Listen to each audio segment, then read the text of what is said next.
Hernando. And this is Emily. And this is the second episode of the Creek DAYLO podcast. I'm joined by Mr. Copeland, the head of libraries for Beaufort County, and Mrs. Alford, our librarian here at Battery Creek. And today we are going to be talking about the recent book restriction ban things. I will jump us in. For some background, Beaufort County School Board met and decided to challenge these 9 books, and then they were for removal and restriction from school libraries. And the 9 books were sold by Patricia McCormick, The Art of Racing in the Rain by Garth Steen, The Bluest Eye, Toni Morrison, The Duff by Jody Keplinger, The Freedom Writer's Diary by Erin Gwill, and The Kite Runner by Callan Hostini, The Lovely Bones by Alice Sebold, and 13 Reasons Why by Jay Asher. Lastly, Tilt by Ellen Hopkins. And with this, the board had voted 9-2 for some of the books to stay in libraries, but they all needed parental permission to check them out. So, first, can we get your opinion on it, Miss Alford? Well, anytime there are barriers to books, I am bothered. I do think that it puts all the work on the parents as far as if they are okay with which most parents are, I believe, if they're okay with their student reading any book in the library, they then have to sign this permission slip so that their student can read a book. Whereas maybe it's only a couple parents, maybe not at every school, that want these restrictions. So you're putting the work on the majority of people because of maybe just 1 or 2 people. Also, I can see myself as a reader and as a teenager, I would not have asked my parents for them to fill out this form because I would not have wanted them to think that I'm trying to read something that some deem as pornography. So, because I cared so much about what my parents would think, even though the books technically are not porn, I would worry about what they would think, and I would not want them to ever question what I was up to. So it is bothersome as a librarian because we do want free, open access to all materials and not to have restraints. Were you given any resources or toolkits on how to make those permission slips and put them out to parents? Not yet. Here at Battery Creek, we don't have those books that were restricted, so it hasn't been an issue for me. Mr. Copeland, is that occurring anywhere? Are there any toolkits being put out? We were waiting on some guidance from the state in terms of what type of form we should use, since it was a state regulation that prompted all this. So we do have it in draft form right now at the district, and we're getting ready to put it through our what we call administrative regulations, kind of the rules that we follow here. So it will be available soon. But to date, I've asked any of the schools that have these books, if there's a student who wants to check them out, just let me know first so that we can make the appropriate contacts with parents, but that hasn't happened yet. Could you see, I guess, this ruling in Beaufort County as far as instead of completely having a book banned, going the way of doing permission slips and whatnot, could you see that as being a precedent for other counties or the state level? Well, I think what's tricky is that we've always kind of had this option for parents to opt their kids out of books. That's part of the registration form. When you register your child, you get a chance then to say, hey, I don't want my kid reading this certain author, this certain title, this certain series. I have a high schooler myself, and if I could go back, I haven't done it yet, but I keep threatening to ban Herman Melville. As Miss Alford knows, I can't stand that guy. the torture I went through when I was in high school having to read Herman Melville books, I would not want for my own child. I haven't filled that form out yet, but my point is the permission thing it's long-standing policy. Parents have always had that right. So this opt-in versus opt-out is new, and I think Ms. Alford is right. It kind of puts the work on the majority versus the minority, and in terms of it setting a precedent, I really don't. We hear from other counties, other districts in the state, they're not having the same issues we are here. So I don't see it becoming a precedent. If it did, that's a slippery slope that I wouldn't want to see our state as a whole go down. So could this new South Carolina law affect, like, you know how the First Amendment is freedom of speech? Could this affect kind of like legally challenging on that kind of ground? From what we hear every now and then that there is a lawsuit either in the works or, someone wants to.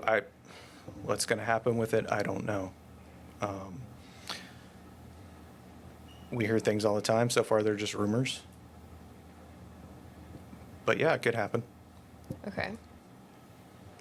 These books have pornographic content or are labeled to have pornographic content, regardless of the context. So what is classified as pornographic content, Mr. Copeland? In the South Carolina Code of Laws, there is a very strict definition of what is considered obscene or pornographic. This regulation ties that into what they consider. The people who wrote the legislation, I am bound within the confines of the law. If that's what the law says, I have to remove my own personal feelings about it. I think it was a Supreme Court justice who said in the late 60s, early 70s, I can't tell you what pornography is, but I know it when I see it. What constitutes my own personal definition is not books, what's in these books, but it's not about me. I have to do what the law says. And so far we have managed to do that in regards to this legislation. Okay. So with that, I am understanding that it's on a strict definition and it is not able to be bended in any way. Well, so even within the strict definition, there is a lot of room for interpretation. And I think that's sort of the main issue with laws like these. What you consider to be, going up to the line and going over the line of what the law says may be different from what I think. You may interpret this passage differently than how I interpret it. And that's especially when it's taken out of context and a work as a whole is not seen. A personal example of this, one of the books that was challenged, I served on the review committee for. So I read the book Me and Earl and the Dying Girl. It was challenged and it was returned to circulation 2023 or so. One of the passages that they seem to have an issue with, it was fairly explicit, but within the context of it was a character saying these sort of outrageous things to another character. They were best friends, and it was said in humor and in jest. It was sarcastic. Pulled out of context, sure, it looks a certain way. Put back into context, you can see that it's not written, where's author's purpose in this? It's not written to excite anyone. It's written to entertain. It was written to show this is dialogue between two characters who are having fun with each other. And they're teenagers, and teenagers talk that way. So the issue with certain laws like this that are written that way is they're open for interpretation, and who gets to decide how it gets interpreted. That's one of the issues we have. Yeah. So, from my knowledge, context is not vital when you are creating these challenges, and you can pull like specific passages. So, with that, when books are pulled out of circulation, how difficult is it to get them back in circulation when they are not banned? So, according to our own administrative regulation, which I mentioned earlier, when they are pulled out of circulation for review, they're reviewed, and then the board votes whether to return them or not. When they're returned, I'm guessing that's your question, like when they're returned to circulation. It's not difficult. We just get the copies that we know, we review them, and then we send them back to their home schools. And I think some of the issue, and I know this personally because I talked to someone at one of our high schools who said, I'm not for book banning, but some of these titles don't need to be in our elementary schools. And I said, well, that's where the misinformation is occurring, because they never were in our elementary schools. They wouldn't be in our elementary schools. I think we can all agree Colleen Hoover doesn't need to be read by a fourth grader. So when we return them to circulation, we just return them to the school where they previously were. Okay. So it does, like, Lexile level does play into it. It's not just going willy-nilly. For anybody who didn't grasp that is, they are putting them back into the schools that they came from. Yes, age appropriateness is, that's something librarians are trained to do. As of current, so since some of these books are getting banned, and there's not regulation for what is, I guess, up or is allowed to be banned, has there been an update to the guidelines librarians have to follow when they're ordering new books for their catalog? Yes, yes and no. We've always used our professional training and our common sense on what to bring into a library. So that hasn't gone out the window. We are able to ask the book provider, the vendor, to avoid anything that would be considered explicit. So again, there's that definition. What is your idea of explicit versus my idea of explicit? They might be different. But we have to operate within the confines of the law, and that's what we're doing even when we order books. If a book is known to have explicit passages, we have to avoid it.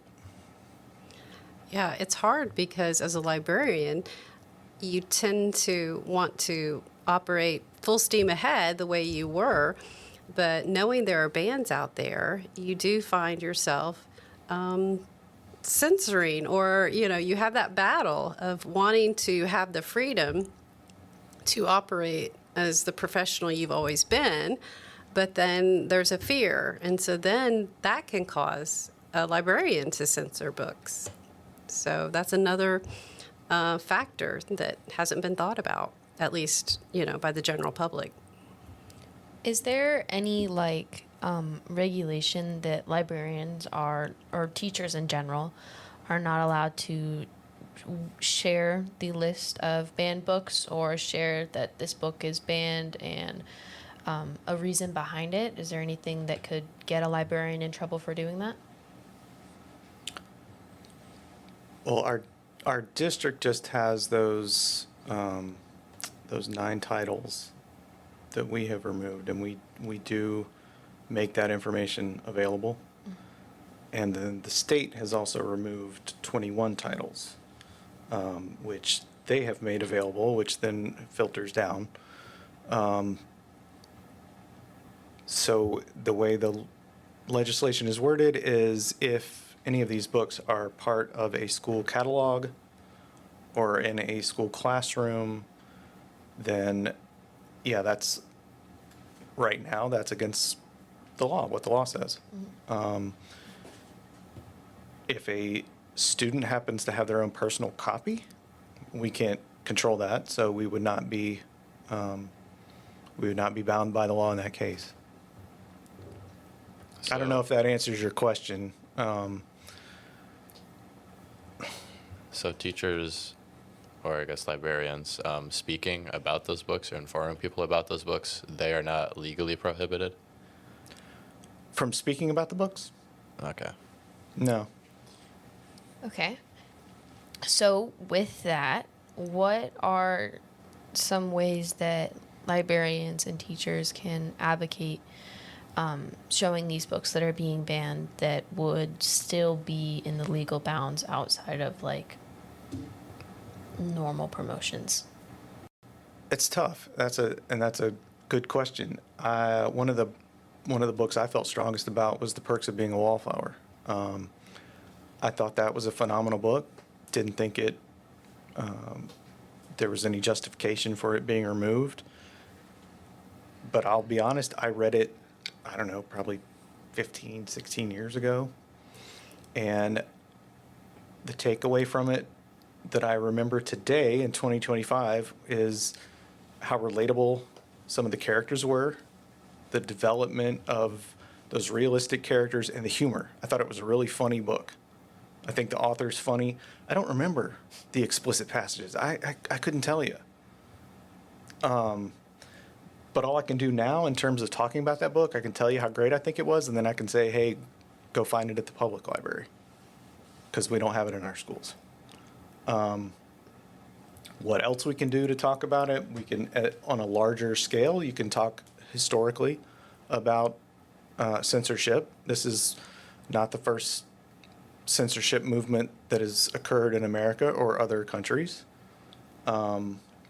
Short of that,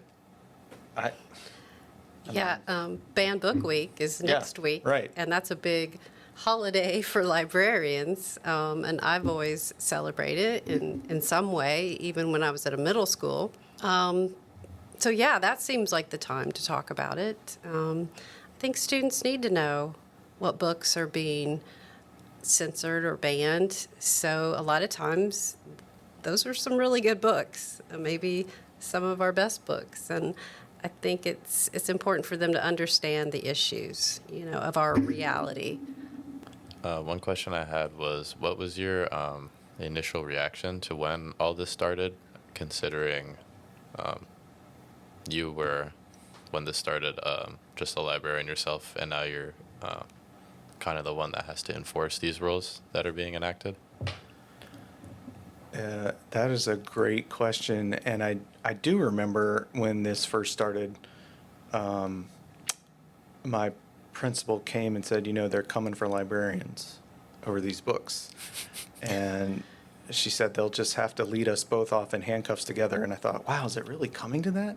It's like I never went into this profession thinking I would end up in jail.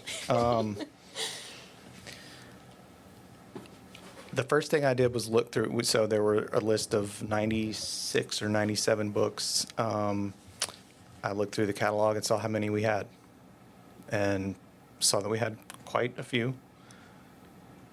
But even before that happened, probably 3-4 years before that,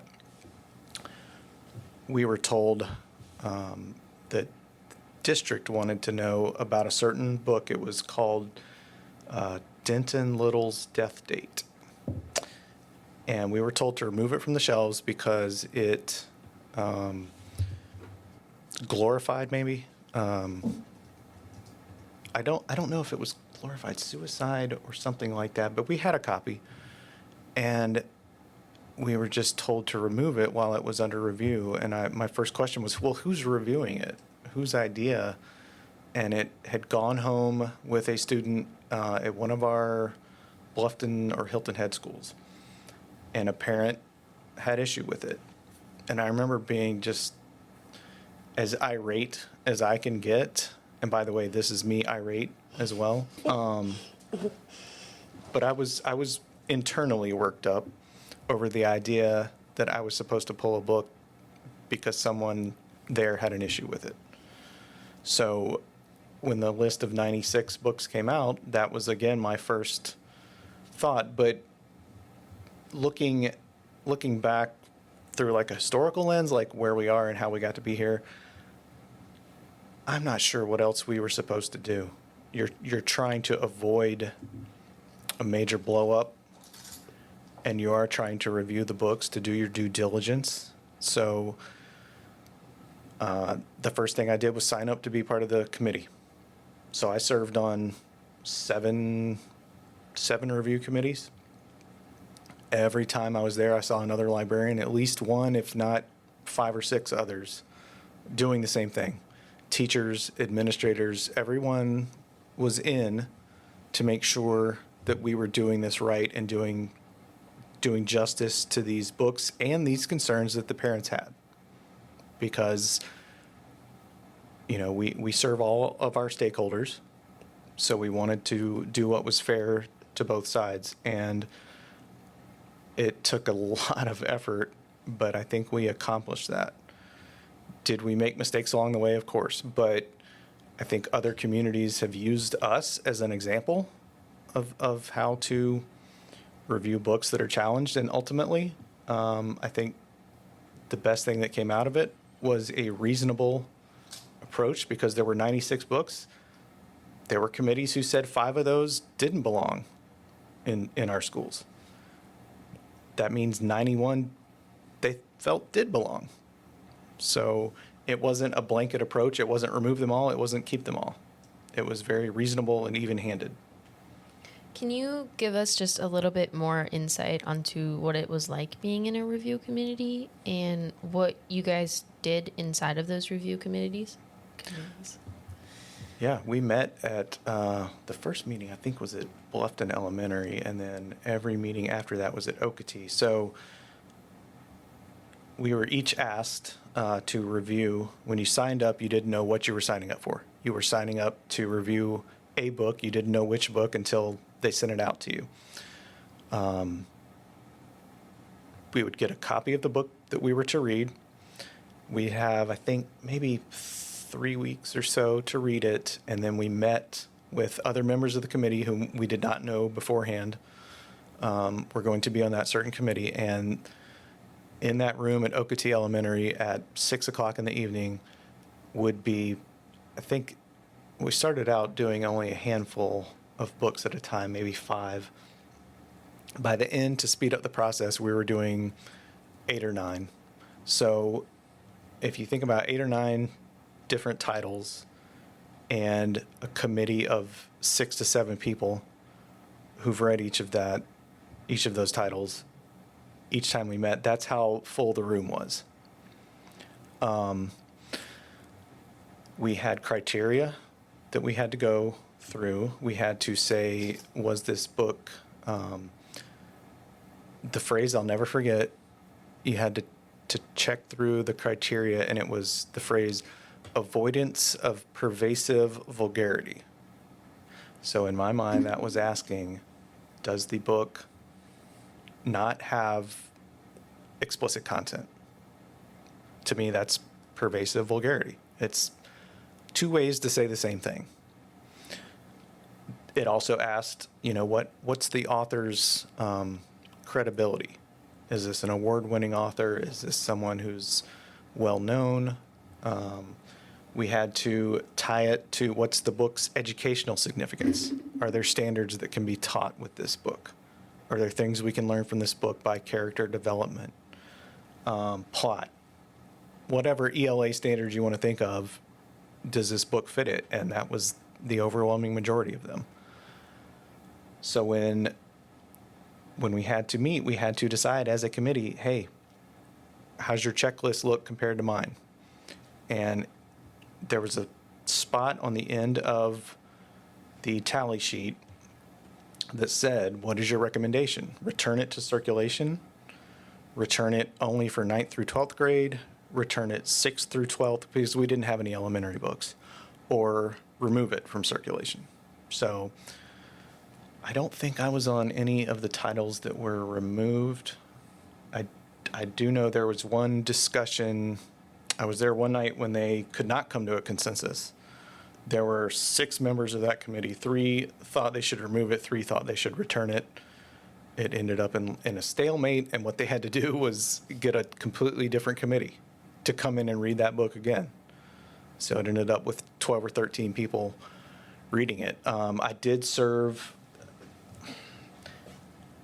My takeaway was I got to read a lot of good books, but there was a clunker in there because you didn't get to choose what you got to read. And I read one. What was it? A Clockwork Princess or something like that. Yeah, that's it. Okay. It's fantasy, and I'm not a fantasy reader, and it was god awful long. It was like 500 pages of this stuff, and again, I couldn't tell you the explicit content because I don't really remember. I just remember I had to get through it. Like I didn't. That was not pleasure reading for me. I did not enjoy it. I'm not sure that my former principal ended up being on that committee. He didn't enjoy it either. He said, I will never do this again if you give me another book like this. But again, we all voted to return it to circulation because that wasn't the overwhelming, there was no pervasive vulgarity. It was just boring in my mind. So, pulling from that, it seems there was a very thorough process when you were reviewing these books, with a lot of questions where you had to find specific details. So I'm hoping that meant everyone who was on the review community did read the book. Are we still seeing this much effort being put forth with the newer books that are being challenged? So the way the legislation is written, and the legislation came right after we finished our process. Turns out our process and the legislation pulled from the same longstanding South Carolina law that I referred to earlier. So they're not that different. I think what ended up happening was the way the legislation was written, it does not specifically say that you need to read the full book. So if someone looks at the excerpts and someone on a board, whether it's local or state, and says, oh, I'm not comfortable with this, they are fully within their rights and fully within the law. It doesn't say that you have to read the whole book. That was the expectation when we set up the committees, and so we did. And so I trudged through Clockwork Princess because I felt like I owed it to the other committee members. I owed it to the book. I owed it to, just because fantasy's not my thing doesn't mean it's not highly popular among readers. It is. I just recently, like my pleasure reading, I just bought a biography of Tsar Nicholas II, right? It's called The Last Tsar, about the Russian Romanov dynasty. If someone challenges that, I don't know who's going to get through it. Like, that's fun reading to me, but those fantasy readers are going to look at that and they're going to say, take it out because I don't want to read it. They're going to burn it. I get it, right? Like, everybody's different. So with respect to that, yeah, we tried to read the whole thing. We tried to read the whole book, and I know we did. But the law, the way it's written, doesn't say you have to do that. Yeah, it's amazing to me that they had all these committees here in Beaufort County of educators, citizens, parents, grandparents who read all of these books and decided that most of them should return to the schools. And then the state Board of Education doesn't read the books, but takes excerpts from them and decides no school can have these books, including the Beaufort County schools. And it's just like, wow, to make that kind of decision to overrule the community seems very unfair. For the initial review committee, like the ones you served on, was there a requirement as far as credentials or your professional background, I guess, for being able to serve on those committees? And after, with the new legislation and the new process, did those requirements change in any way? So there are, that's a great question. I like the way you said it too. There are qualifications. The way we wrote our review committees when we started it, it had to be comprised of a teacher, a librarian, a parent, a community member, an administrator, district office staff, and I can't remember what the other one was, but it was 7 different Very diverse. roles. Yeah. Yeah, and some in education and some not. And I think the other one was a school improvement council member or PTO member. So even within a school system, a school itself, a school district, you have people of all different opinions and backgrounds. That's what makes us diverse. That's what makes us great. So all that was taken into account. The way the legislation is written, they gave us the option. You can still use that approach, but the actual vote on whether a book stays or goes lies with the local board. So our school district's board is the one making the decision. We can still, if there's a challenge today over a book that hasn't been challenged before, we will still make that committee made up of those same people, randomly selected. We'll have them read the book. We'll have them make a recommendation to the board to say, we think it needs to go back in circulation, it's fine, or we think it is in violation of the explicit content law and it needs to be pulled. The board still has to vote whether to agree with the committee or not, basically. They can read the book. They can not read the book. That's the way it's written. They just basically are voting to agree with the people who did read the book and make their recommendation or not. So the review committee serve as just like advisors at this point now. Essentially. And the people on the school board, are those elected officials or? Yes. Okay.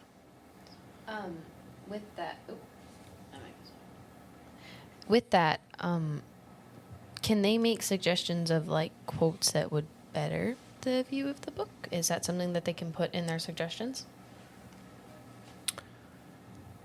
That is a part of the form that we use. And I will say that the legislation, the parental uniform parent complaint form, which is what it's called, does require you to say that you have read the full book. This is people complaining about a book, that they've read it, and they are allowed to put as many excerpts as they want with specificity. What do you accurately object to? So there is a place on our form to say, these are the great parts of the book. And there's space for argument on each side. Yes. Okay. Speaking of books, I did pull up the book that you mentioned earlier about Denton's Little Deathbed, and the very short summary that I am being given off of the website called Super Short Summary. It is, in a world where everyone's death date is predetermined, 17-year-old Denton Little wakes up 2 days before his scheduled death with a hangover in his bed with his best friend's sister, complicated by losing his virginity and cheating on his girlfriend. He uncovers mysterious clues involving his supposedly deceased mother, a strange man, and a potential government conspiracy, leading to startling revelations. Unexpected author and themes of death and terminal illness are present. Now, I know that, in my opinion, this does sound somewhat realistic to a teenager's life in general. Maybe not the death date, but kind of like a day-to-day in our modern world. And so it doesn't sound too inappropriate to me, but I could understand why. Mm-hmm. But in your professional opinion, was the ruling for it to be pulled just? I did not like it at the time. Looking back, I still don't like it. It wasn't me ripping the hands out of ripping the book out of the hands of a kid who was reading it. That would have been dramatic. I mean, it was on the shelf. But that's the whole key with librarians. We don't push our own personal values and beliefs on students. We just provide access to a variety, whether things we agree with or not. And this took that away. I'm like you. I looked on the back and I thought, well, okay, if I'm a parent, maybe I'm not comfortable with my kid reading it, but that's a decision that I would make for my child and my child only. And that's not really what happened in that case. And this is like 2016, 2017. This is before all the book challenges, before the legislation. And I think whoever at district office made that decision to pull it until it could be reviewed, that was the wrong decision. But ultimately, I think it was probably 2 weeks later, I got told, oh, it's okay to put it back on the shelf. So whatever happened with it, I don't know. But I think there was just panic. I don't know what happened with the student and the parent in Bluffton. I don't remember. Sounds like a pretty cool book to me. I feel like I'd read that. Yeah, it does sound interesting. A lot of the books that I had mentioned earlier also share similar themes. Like The Lovely Bones. Well, I guess not super similar, but The Lovely Bones is about a young girl who got kidnapped and she was raped and murdered, in short. But the book does have a lot of valuable meaning, and it does have a lot of very vivid storytelling, which I know for myself, reading vivid storytelling does help improve my writing skills when I am doing essays or anything under the English subject and I am writing, because it makes it easier to pull from that. Oh, yeah. So with that kind of opinion sitting behind me, I don't believe that any of these books should have had that restriction where it makes it more difficult for kids to access them. Is that something that has been taken into consideration, how it has that kind of educational effect outside of the reading and vulgarity? Again, they're just operating within what the law says. And I will say, I served on that committee for The Lovely Bones, and I thought it was a great book. It does have, she is the protagonist in the story is the victim of sexual assault, but even in the description of that, I don't remember it was very much implied. You had to really be an attentive reader and a mature reader to even understand what really was going on. And that the situation was very realistic. I mean, she was walking home after school and a neighbor who had always been kind of creepy got her attention, and these kind of things happen because bad people exist. The book, oh gosh, what was that book? It was a similar vein. I can't remember the name or the author. I read it. It was one of the ones that was challenged, and the woman in the story is essentially trafficked and held captive, and I remember being horrified. She was basically abducted at a park, and I thought, next time I go to a park, I'm going to be on the lookout for this, not that it would happen, but these things do happen. It's based in reality. And if anything, reading that book made me be more aware of something that just never would have crossed my mind otherwise. I don't think that's a bad thing. I agree. I think that a lot of these books, in particular, have a lot of relation to what is going on in our current world. If not, they are very informative about what has happened in the past or what can happen in the future. And I think that they are quite vital for a lot of people to read. And as you said, mature readers, which is something that is, in my opinion, very important to think about. The Lovely Bones, like we were just describing, it was very implied. It wasn't outright talking about how the in-depth details on how Yeah. she was sexually assaulted and murdered, which are very deep topics. But it would take a lot of thought and pressure into really divulging yourself into those topics, especially in this book because it was so vague in the sense of those things. So with the other books as well, like 13 Reasons Why, it has very deep topics, but they are through the storytelling that they are introduced. So I'm not quite understanding of why they are taking a lot of realistic books out of schools. Is that something that is more pressed rather than truly fiction books? Or is it just kind of whatever comes through, they just... I think they're just looking for instances of explicit content regardless of the genre. It just so happened, I guess, to have a couple of instances of it. And to be fair, those 9 books, I had to pull the circulation numbers on them. There were some that hadn't been read in a long time. 13 Reasons Why was not one of them. And that was in multiple schools. And any time a title is in multiple schools, that tells me kids everywhere are reading it. I know that Netflix had their adaptation of it, but no, I don't think that. I think the target is just. I don't know. I don't have an answer for that. I don't have an answer for why they choose realistic. And it is overwhelmingly realistic, but it does hit every genre.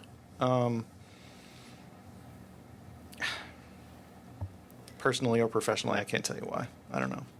In my experience as a librarian, I found that students at every school I've been to have self-censored. They will return a book that they feel is too mature or the language they don't like. So I always find that interesting that students aren't going to read things that are what they feel inappropriate for them. They will say, no, this is too much. So it's interesting that are these parents who are against these books, do they not trust their own children to make those determinations that this book is too advanced for them?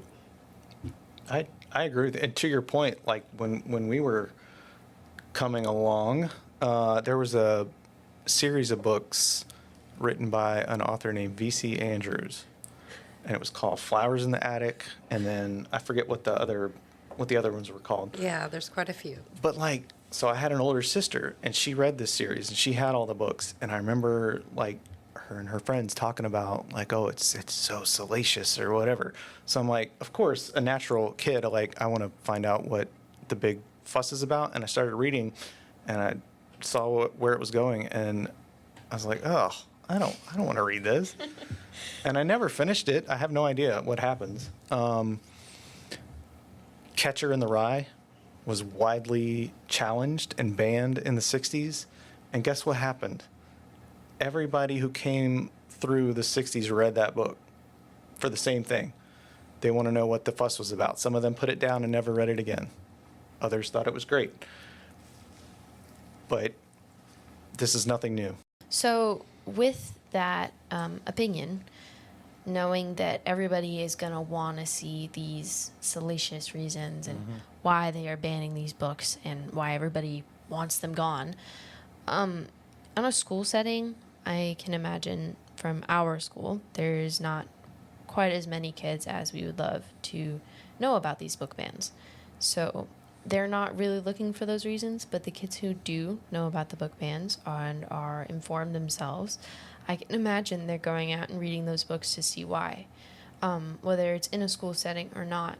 So I'm not quite understanding their opinion on removing these books and making it so public, which is very important, but how they think that the publicity of them being removed is going to be enough for these children. I know myself, I have read a couple of these books, knowing before they were challenged, knowing that they had left an impact on me and how I conducted myself through my life. And so knowing that they were challenged, if I had seen now that they were challenged without reading them, I would go and read them and figure out why.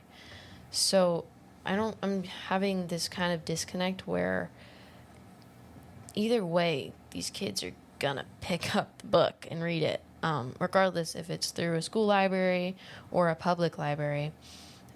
So as like a parent, do you trust your kid enough to be able to be informed enough to have that kind of like, okay, I want to know why they're banning this, and then, oh, I don't like this book, I'm gonna put it down?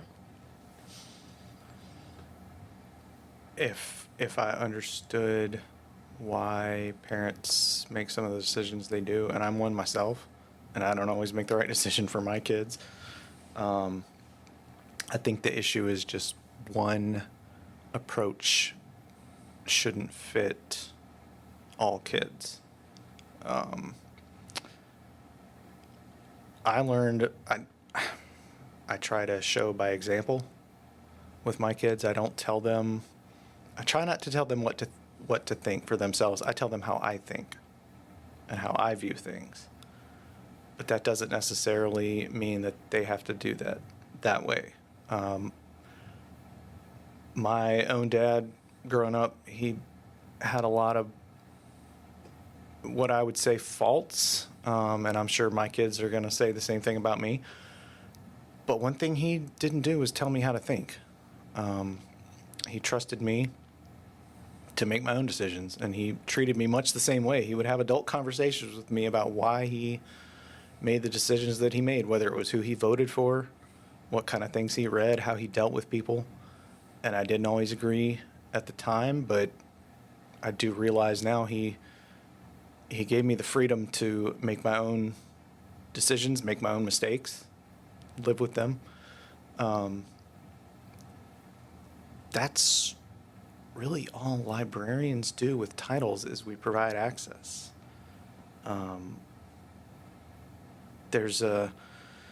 I think the mistake is listing library books as instructional materials.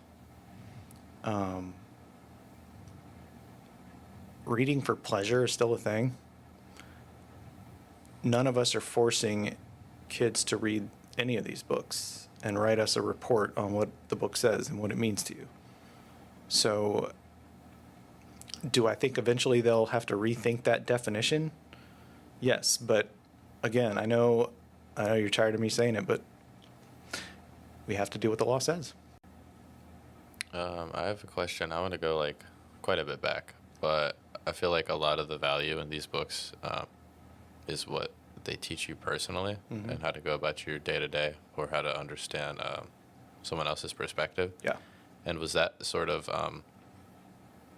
like personal merit taken into account in the sort of rubric you described? Because I know you talked about like merit in terms of like Mm-hmm. ELA related skills, Yeah. but was the personal value taken into account? Not as much as literary significance. And I think that's just because this, it is a school setting. We do have to figure out what we can learn, but we used to teach that empathy and understanding for others was not a bad thing. And there are a lot of these books that, as you said, can teach you that. It wasn't necessarily a book that was challenged, but I Am Malala, the autobiography, I read that, and it completely opened my eyes to, like, here's this kid who was roughly the same. I mean, she was a lot younger than me, but like her circumstances growing up in Pakistan were completely different from mine. And then she's shot in the head on a public bus by an adult. Like, I don't know that life. But the fact that she's still around and still able to process and forgive what happened and live within a society that's completely different from mine learning about someone different from me is a good thing. Helps me with understanding, and I think books will always have that value. Was it taken into account in the rubric? Probably not quite as much, but it all ties in with, the author's credibility and what are they trying to say? What's the educational significance? What are you learning from it? It's taken into account in a very generalized way. I feel like a lot of people forget like how much school teaches you, like not directly, but I guess indirectly. I don't know who I'm quoting, but it's probably some wise guy. But he said most learning is done informally, and I think about that a lot. Like when I think back to kindergarten, how they always teach you how to be kind to people, and I'm like, man, where did that stop? You know, because I feel like, what good does it do to demote concepts like that? I couldn't agree more. One of the best teachers I ever had wasn't even in school. It was on the television. It was a guy named Mr. Rogers. And one thing he used to say was if it's mentionable, it's manageable. So you can talk about difficult things. Yeah, there's a place for informal learning. I myself learn best. Like a teacher can go up in front of the board right now and directly try to teach me some concept. I may or may not get it, but if they model it, I learn by observation. I learn more from sitting in a room with people and observing than any other way. But, all learners are different. Some need to be told directly, and I respect that too. I think that a lot of indirect learning can also be done through books. So with that, a lot of like how you were explaining, everybody learns differently. So there's going to be some kids who, unfortunately, will literally never pick up a book in their high school career unless they are forced to or told to for a class. So a lot of these book bannings and challengings and restrictions put these kids who are pushing forth that effort to pick up a book and read about someone else's experience to kind of like demotivate them to grab those books off the shelf. So it's very frustrating to see, like, I know that I read a lot of books and I've learned from a lot of books because a lot of the books that I read, they are not at all what I've gone through or seen in my own personal life. Right. So it's very eye-opening, and that's an experience that's going to be lost through all of these challenges and bannings because it's just going to demotivate kids from going to the school library and picking out a book, going to a public library and picking out a book, just making the effort to learn something new. And it's very frustrating as a student to see that happening. And that's exactly what we don't want, because the library is for everyone. Whether you're going there to read Shakespeare, which I personally am not, or you're a reluctant reader, or you're finding what you need by graphic novels, you should be able to see yourself reflected in literature, and that's why we have so many different varieties. I don't ever want a potential reader to not go into the library because, well, I can't get any books there. I had a librarian explain it to me last year, and I honestly hadn't thought of it that way, but there was a school that was using book fines, for late books or books that weren't returned as punishment. If you've got over $10 in book fines or whatever, you don't get to enjoy library time. and this was a middle school. And that middle school librarian really pushed back against that and said, I don't ever want a kid to say, I can't go into the library because I owe money. And they're going to kick me out or they're not going to let me read the books. Like, never let that be a barrier to reading. So I get what you're saying. We fight those barriers all the time. Yeah, that's interesting way of collecting book finds from little kids. Yeah, we're addressing those kind of issues. So I think that we have covered a lot of very important topics and have gained a lot of information myself. I've learned a lot about the specifics that the challenges are gone through, especially through the committees, because starting off this episode, I honestly did not know a single cent of what they did. So hopefully that helps educate whoever decides to come across this podcast and listen. We thank you very much for coming on today and for sharing your opinions and giving us some more in-depth legal professional opinions. I think that is going to be the end of today's episode. Well, before we go, I got a question for each of y'all. What's your favorite book individually, like that you've ever read? What was the book that resonated the most with you? And please don't say Diary of a Wimpy Kid. Has someone actually told you that? Oh yeah, I got that from multiple kids. My And I was favorite like, book oh, was geez. Diary of a Wimpy Kid with the one that has the cheese touch. Specifically because I was bullied and told that I had the Emily touch. I'll probably say The Fall by Albert Camus. Mm-hmm. Yeah, I've read like 3 or 4 of his books so far, and I'm a huge fan of all of them. But that was the first, and that's probably why it stuck with me the most. But I think the way, I don't know, I just like his writing a lot, and the way he's able to like portray human emotion, not just by having his character go through it. Like he can teach a lesson in the absolute like most mundane scenarios. So yeah. It's amazing that you say that because I need to come back for another episode where we just talk about Camus because Are you a big fan? I love The Stranger. The Plague was the first one of Okay. his that I read. Nice. I identify with that whole Favorite genre. book? Yeah, I want basically. to get more into it. I haven't read a book since probably our last DAYLO book, which needs to change. But next time I get a book, it'll probably be something else by him. A book that has resonated with me the most that I've read. I did not find it through school, but I did find it on my own. It's called Suicide Notes by Tom Ford. I don't know his name. But it was about a boy somewhere around our age. He was a little younger than I am, probably 15, 14.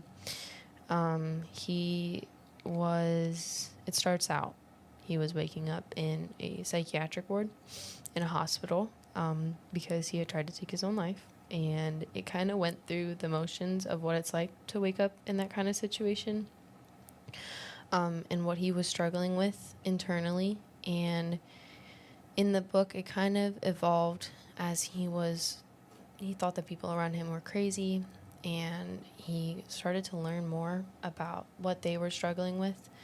And he started to learn more about himself and what he was struggling with. And I was able to relate very deeply to a lot of the topics in that book. And it pushed me to ask for help, which is something that I struggled with a lot prior. So it did push me to ask for help and to talk to the people around me before I got to a point where I was in an insalvageable situation.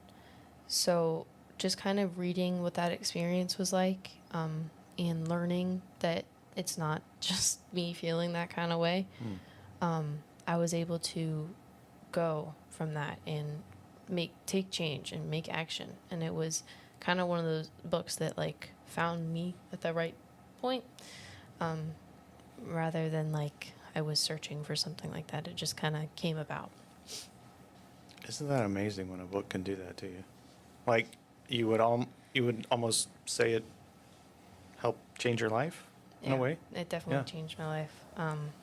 I honestly, I don't think I would have been in the position I am right now if I hadn't read that book and then saw that I needed to make that change.